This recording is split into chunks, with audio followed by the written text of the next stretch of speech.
माजी नगरसेवक विजयप्पा काटकर यांचा शिंदे गटात प्रवेश, आर्थिक देवाणघेवाणीच्या आरोपांची चर्चा।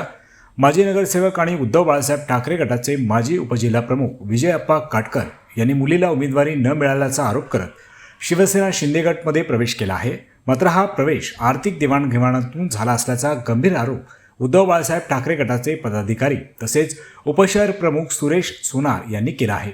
यावेळी सोनार यांनी शिवसेना उपनेते विजय साळवी यांच्यावरील सर्व आरोप खोटे असल्याचे स्पष्ट केले। काटकर यांनी केलेल्या आरोपांनाही राजकीय खंत व व्यक्तिगत कारणांचा रंग देऊन चुकीचे चित्र उभे करण्याचा प्रयत्न असल्याचे त्यांनी म्हटले आहे। त्यांनी हा जो निर्णय घेतला हा अत्यंत दुर्दैवी निर्णय आहे।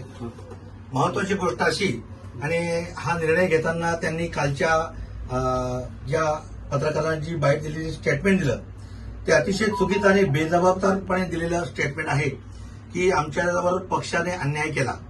आता विजयजी काटकर हे सुरुवातीपासूनचे कट्टर शिवसैनिक, त्यांना शिवसेनेनी पद दिलं, उपशहर प्रमुख होते, प्रभाग क्षेत्र प्रमुख होते, त्यानंतर ते नगरसेवक झाले, नगरसेवक झाल्यानंतर ते त्या अगोदर परिवहनचे सभापती होते आणि आता ते उपजिल्हा प्रमुख देखील आहेत, म्हणजे आता होते।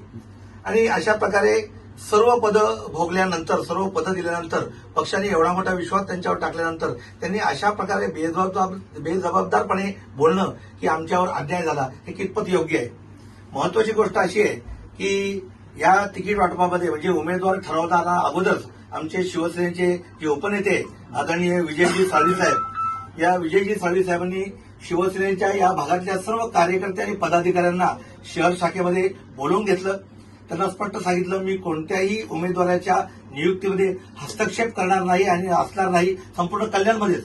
तुम्ही त्या भागातले कार्यकर्ते आहात, पदाधिकारी आहात, तुम्हाला भौतिक परिस्थिती आणि त्या भागातली परिस्थिती चांगली माहिती आहे, तुम्हाला अभ्यास आहे, तर तुम्ही तुमची उमेदवार ठरवा आणि त्या उमेदवाराची नावं मला सुचवा आणि माझ्यासमोर त्यांना घेऊन या, त्यानंतर मी ती नियुक्ती करण्याचा विचार करेन। आणि अशा प्रकारे विजयजी काटकर, त्यांची कन्या दयाशंकरजी शेट्टी, परत शत्रुघ्न तरे, लक्ष्मणजी तरे आमचे सर्व पदाधिकारी शहर शाखेमध्ये बसलेले असताना त्यांनी विजयजी काटकर यांना स्पष्ट सांगितलं की जर तुम्हाला उमेदवारी लढवायची असेल तर ओपन जो वार्ड आहे प्रभाग क्षेत्र 4 मध्ये जो ओपन वार्ड आहे त्यातून तुम्ही उमेदवारी लढवू शकता। तर विजयजी काटकर यांनी असमर्थता दर्शवली की माझी परिस्थिती नाही, मी उमेदवारी लढवू शकत नाही, परंतु माझ्या मुलीला पाहिजे। गोष्ट अशी आहे, आपल्याकडे सर्वसाधारण महिला ही एकच उमेदवारी आपल्याकडे होती आणि ती उमेदवारी ऑलरेडी जो पक्षाशी एकनिष्ठ राहिला दयाशंकरजी शेट्टी, त्यांच्या सौभाग्यवतीला ती उमेदवारी देण्याचं ठरलं होतं। परंतु तेव्हाही दयाशंकरजी शेट्टी यांनी मनाचा मोठेपणा दाखवून स्पष्ट सांगितलं त्यांच्या कन्येला की बेटा, जर तुला उमेदवारी लढायची असेल, तू शिवसेनेची पदाधिकारी आहेस, तर मी माझ्या पत्नीचा फॉर्म भरणारच नाही, एबी फॉर्म घेत नाही, तू लढू शकते। माझी काय म्हणणं, मी तुम्हाला सर्वतोपरी मदत करेन। तेव्हा तिने असं सांगितलं की नाही, तुम्ही नसाल तर त्या पॅनलमध्ये लढण्यात काय अर्थच नाही। याचा अर्थ आपण काय समजावा? आणि पुन्हा पुन्हा पक्षश्रेष्ठींवर चुकीच्या पद्धतीने टीका करणं की यांनी पैसा घेतला, पैसा अख्ख्या कल्याण शहरामध्ये विजयजी साळवी साहेबांनी कुठेही कोणत्याही वार्डामध्ये हस्तक्षेप करून कोणाला तिकीट दिलेलं नाही। त्यांनी स्पष्ट सांगितलं, तुम्ही स्थानिक आहात, तुम्ही निर्णय घ्या, तुम्ही ठरवाल ते उमेदवार, कारण त्या उमेदवाराला तुम्हाला लढवायचं आहे, तुम्ही त्यांच्याबरोबर रात्रंदिवस राहणार आहात। त्यामुळे असा कुठला प्रकार नव्हता। अशा पद्धतीने दुर्दैवी स्टेटमेंट देणं हे अत्यंत वेदनादायी गोष्ट आहे।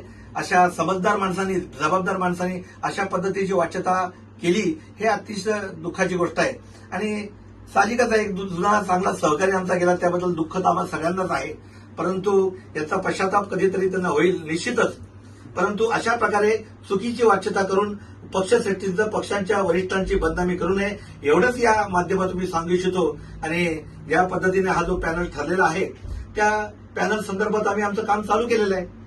आता त्यांनी त्यांचं काम करावं, त्यांनी सांगितलं की मी काम करेन त्या पक्षाचं, त्यांनी करावं। प्रत्येकाला आपापले विचार मांडण्याची, विचाराने चालण्याची मुभा आहे, परंतु कोणावर खोटे आरोप करणं अत्यंत चुकीचं आहे। आणि कालच श्री विजयजी काटकर यांच्या कन्येनं त्या ठिकाणी स्टेटमेंट देताना सांगितलं की आयात केलेले उमेदवार, आता मला स्पष्ट सांगतो, दया शेट्टी हा एकनिष्ठ राहिलेला शेवटपर्यंत उमेदवार होता, त्यांना तिकीट दिलं गेलं।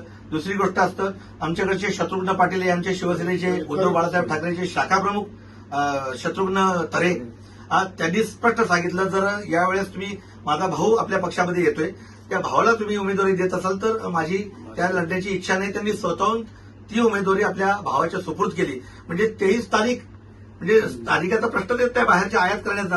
आणि तिसरा प्रश्न, चौथा प्रश्न असा उरला की मनसेला एक सीट देणं हे मित्रपक्ष या नात्यानं आम्हाला अनिवार्य होतं. आणि त्या दृष्टीने राहुलजी खोत जे आहेत त्यांना शिवसेना उद्धव बाळासाहेब ठाकरे यांनी ते एबी फॉर्म देऊन सहकार्य केलेलं आहे. आता येथे आयात केलेलं कोणतं व्यक्तिमत्व आहे? एक गायकवाड जे आहेत, या तेजस्वीताई गायकवाड, त्या प्रभागातल्या उमेदवाराला जर आपण उमेदवारी दिली नाही, मग तो कोण निष्ठावंताला, तर मग अशा गोष्टी त्यांना उमेदवारी नाही दिली तर इलेक्शन लढायचं कसं काय? निवडणूक कशी लढायची? एकाच वार्डातले 3-3, 4-4 लोकांना आम्ही कसे एबी फॉर्म घेऊन निवडणूक लढवणार? त्याला पण काहीतरी रणनीती लागते ना. रणनीतीच्या माध्यमातून आम्ही काय त्यांना फोडून तोडून काही प्रकार करायची गरज नाही. ते भयंकर नाराज होते त्यांच्या पक्षावर आणि त्यांनी स्पष्ट आम्हाला उमेदवारी मागितली. पक्ष सचिवांना ते पटलं, त्यांनी भौतिक परिस्थिती मांडली, त्यांना पटलं म्हणून त्यांना ती उमेदवारी दिलेली आहे. कोणताही उमेदवार कोणावर लादलेला नाही, कोणालाही आयात केलेला नाही. आणि एसटीला दुसरा आमच्याकडे उमेदवार नव्हताच, तर आम्ही काय करणार? काटकर यांनी गुरुवारी प्रवेश करताना असा आरोप केला होता की शिवसेना उपनेते विजय साळवी यांनी आर्थिक देवाणघेवाण करून कल्याण डोंबिवली महानगरपालिकेतील उमेदवार निश्चित केले आणि त्यामुळेच त्यांच्या मुलीला उमेदवारी नाकारण्यात आली. मात्र या दाव्याचे उपशहर प्रमुख सुरेश सोनार यांनी ठामपणे खंडन केले आहे. सोनार म्हणाले की पॅनल क्रमांक 4 मधील उमेदवारांची निवड केवळ त्यांच्या जिंकण्याच्या क्षमतेच्या आधारे करण्यात आली असून यात कुठल्याही प्रकारची आर्थिक देवाणघेवाण झालेली नाही. या पॅनलमध्ये उंबर्णी गावातील अनुसूचित जातीच्या तेजश्री हेमंत गायकवाड, शिवसेनेचे निष्ठावंत कार्यकर्ते दया शेट्टी यांच्या पत्नी रूपा शेट्टी, मनसेचे राहुल कोट आणि विभागातील कार्यकर्ते राम तरे यांना उमेदवारी देण्यात आल्याचे त्यांनी यावेळी सांगितले.